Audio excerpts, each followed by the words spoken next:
정교조의 폐해에 대해서 그동안 줄기차게 정교조가 싸워오셨던 학부모연합회 회장이신 우리 이경자 회장님을 모시고 지금 정교조 뿐만이 아니라 우리 초등학교 유치원 그 다음에 어린이집까지 정부와 간섭을 다 하는, 소위 말하는 시장 경제에 맡겨놔야 되잖아요. 이게 자본주의 사회거든요.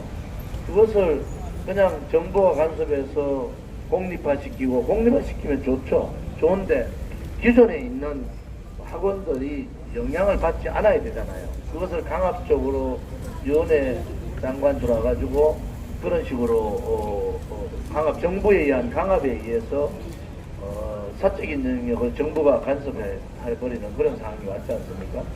그게 지금 자사고 문제, 외고 문제 이런 거 다 맞물려 있었다. 그래서 이 사람들의 사고방식이, 이 문재인 좌파 정권의 사고방식이 선거 때 여러분들 무상급식 논란 되게 많았지 않습니까? 제가 원내 수석 때 협상을 들어가서 이종걸 정책 원내대표하고 엄청나게 싸웠어요. 무상급식 때문에 이거 포퓰리즘이라서 안 된다. 박근혜 정부는 표가 손해를 보더라도 안 되는 건 안 된다. 이래가지고 싸우고 엄청난 그 진통을 겪었어요. 실질적으로 그건 한 달 가까이 국회가 무상급식 문제 하나 가지고 공전이 되다시피 했던 기억이 납니다. 근데 지금은 뭐 무상급식의 문제가 아니라 당초 대한민국 교육을 이 소위 말하는 그 저평준화 시켜버리는 상황으로 만들어 버리지 않습니까? 그리고 공무원 숫자 지금 17만 8천 명 늘었다니까, 공무원 어떤 신문 봤는데 정확하게 뭐 80만 원대 하던 수강료가 200만 원, 300만 원 됐다는 거예요. 전국에 지금 직장을 못 가지는 사람들, 젊은 사람들이 공무원 시험 친다고 막 대기하고 이래 있는 거예요. 공무원 시험 17만 8천 명 늘린 이유는 제가 말씀드렸잖아요. 정년 연장 통과시키면서 거기에 따르는 성과급을 같이 동시에 해야지 이 정년 연장된과 동시에 젊은 사람들이 직장 들어가는 문도 열어주는데, 정년 연장만 시켜놓고 성과급을 안 하니까 각 기업들이 이 시험문을 다 닫아버린 거예요. 그러니까 17만 8천 명 공무원이라도 공무원이라도 늘리자 이런데, 우리나라 공무원 제가 매번 얘기하잖아요. 독일이나 일본에 비해서 작지 않습니다. 우리나라 공무원 작지 않아요. 일본은 우리의 2.5배잖아요. 인구 대비, 아니 거기에 인구가 2.5배예요. 우리의 독일은 1.5배예요. 그런데 이 공무원 숫자는 그 인구 대비로 하면 한 5배 돼요. 실질적으로 공무원 계산하는 방법이 좀 있습니다. 조금 다른 수치도 있지만 아무튼 우리나라에 비해서는 한 배 정도 된다 이렇게 보시면 돼요. 공무원이. 그런데 공무원 숫자를 지금 늘린다는 것은 공무원은 서비스업이에요. 그것은 30년 임기를 잡은 보통 평균 공무원이 30년이 합니다. 17만 8천 명 늘리면은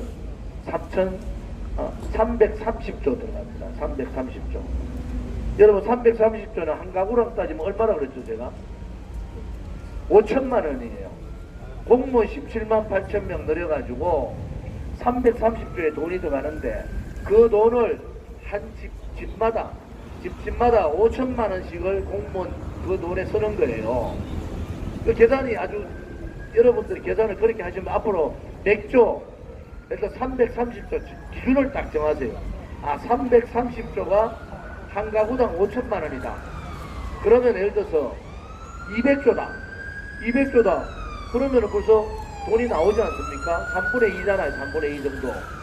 그러니까 뭐 약간 얼마 됩니까? 30조, 300조, 그러니까 3천만 원 정도 되는 거예요. 3천만 원. 그래서 제가 볼 때는 이게 나라 돈이라는 거는 한정대가 있는데, 포퓰리즘 정책이 무서운 게 뭐냐 그러면은 문지방론이라는 게 있어요. 복지나 포퓰리즘 정책은 문지방을 넘어가면 다시 돌아오지를 못합니다.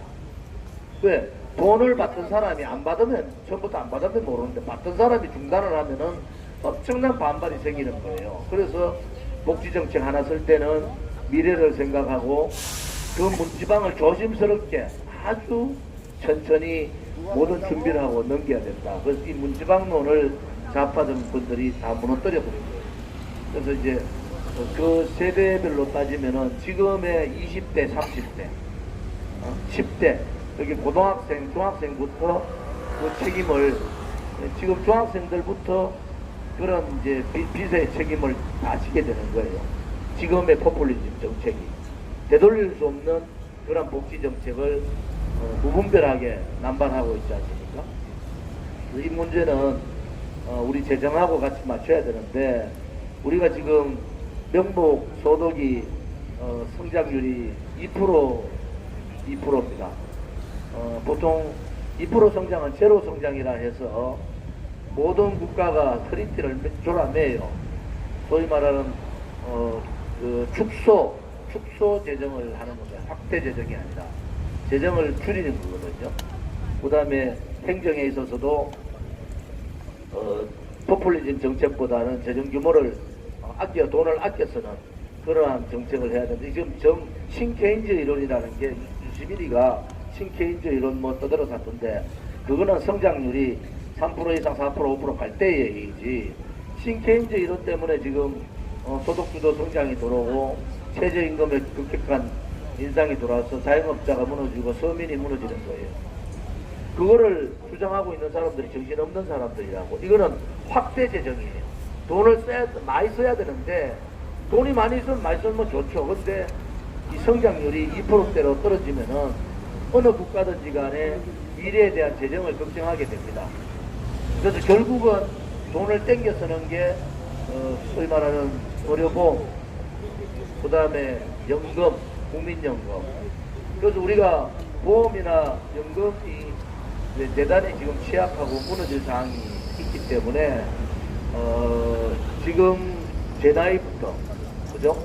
10년 후에 재정 상황이 어려워지면은 우리가 전 세계에서 가장 잘된 의료보험이 대한민국입니다. 그걸 누가 하셨다고요? 박정희 대통령 각하가 하신 거예요. 전 세계에서 제일 잘된 의료보험 제도가 대한민국 의료보험 제도입니다.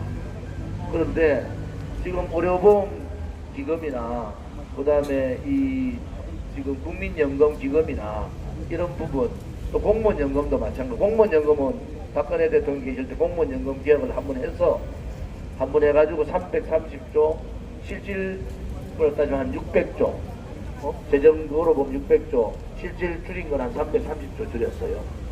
그래서 문재인 정권이 여러분들 지금 쓰는 포퓰리즘 정책이 나라 재정을 이제 말아먹는 정책이 된다. 장기적으로 우리나라가 지금 2% 이상 성장률을 가져갈 확률이 대단히 낮아졌다. 돈을 그래 보시면 안 돼요. 경제 성장이 좀 높으면은 돈이 풀리잖아요. 그래서 국민들이 소득이 늘어나고 이런데 성장은 멈췄는데 돈은 지금 최저임금을 높이니까 기업이 견딜 수가 없는 거죠. 그래서 웬만한 지금 투자 기업들은 외국에 나갈 수 있는 게 거의 다 나가버렸어요.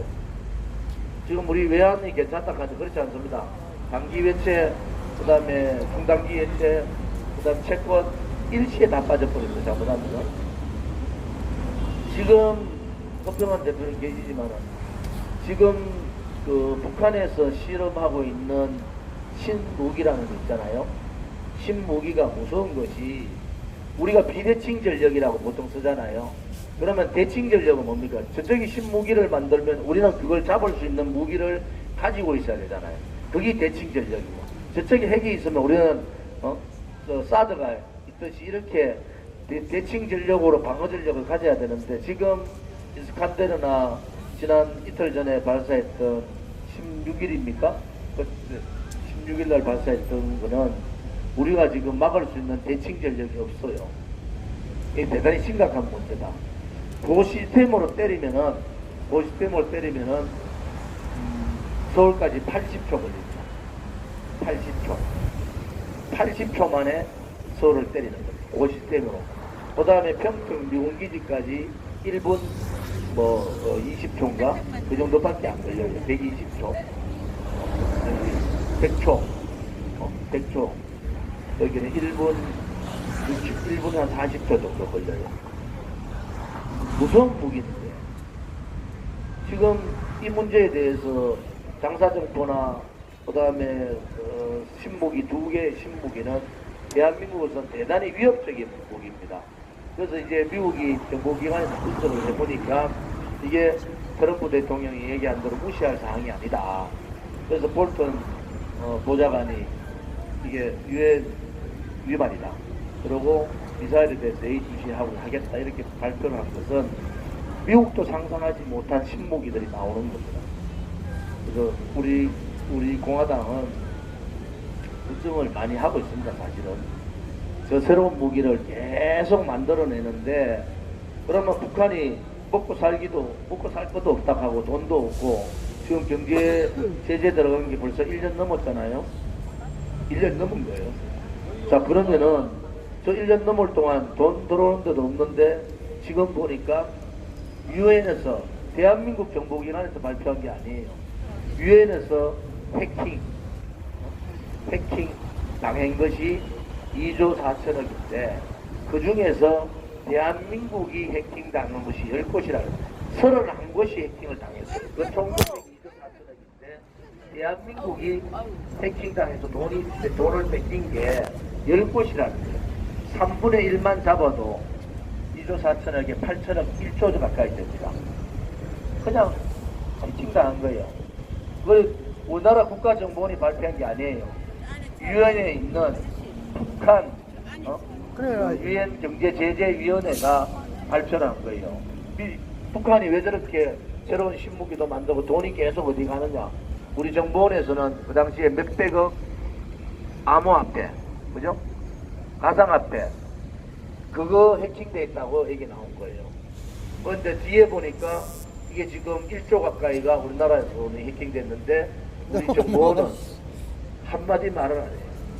왜 안 하느냐? 사이버 테러 방지법이 없어요. 그래서 야당이 반대한 거예요.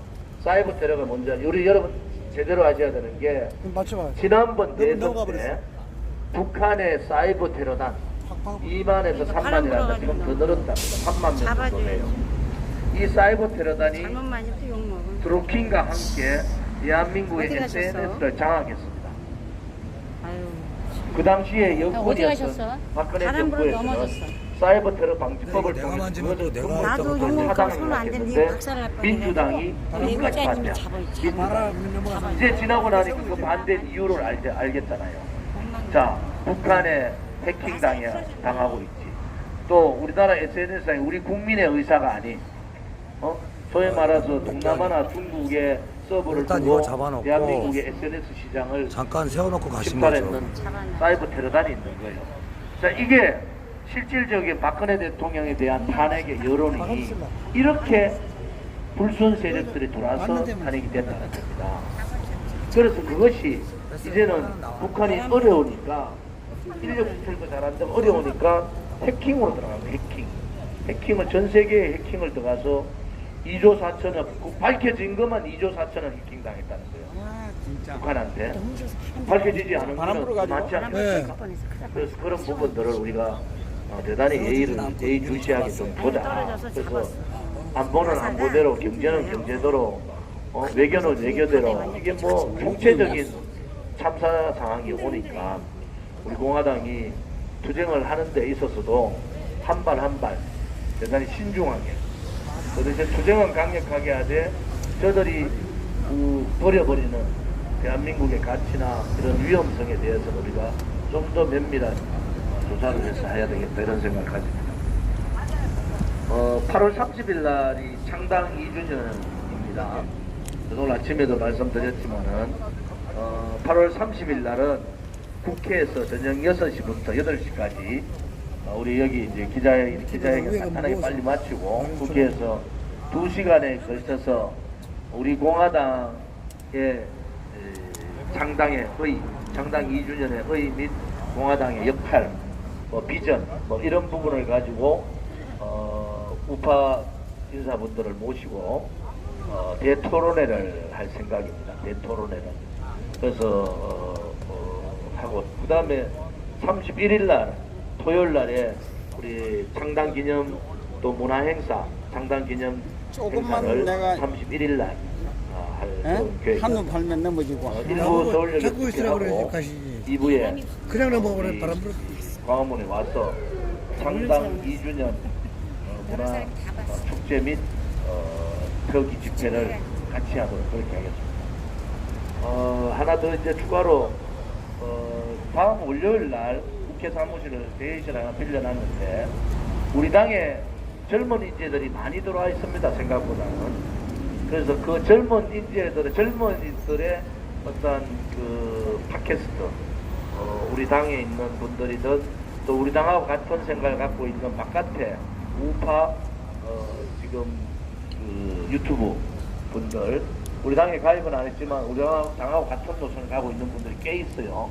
그분들을 좀 파악을 해서 그날 젊은이들이 보는 우리 공화당의 창당 2년 이런 부분을 좀 듣는 기회를 가져보도록 그렇게 하겠습니다. 그래서 창당 행사는 월요일, 금요일, 토요일 다음 주에 3일간에 걸쳐서 하도록 그렇게 할 생각입니다.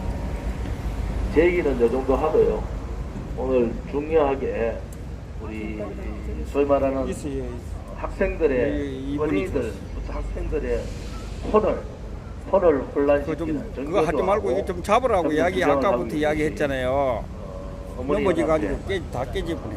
정교조 왜 나오더라고요? 싸움에 선봉에서 잘 있는 잡자. 내가 뭘 이경장 내가 잠깐 당한 회장님 동안에 넘어졌잖아요. 말씀을 듣도록 그렇게 하겠습니다. 방송하지 말고 지금 저는 오늘 이거 다른 잡으라고 스케줄이 좀 그러니까 있어서 잡아주면 되는데 서평한 진짜 대표님한테 맡기고 저는 좀 빠져도 어? 되겠습니까? 미안해.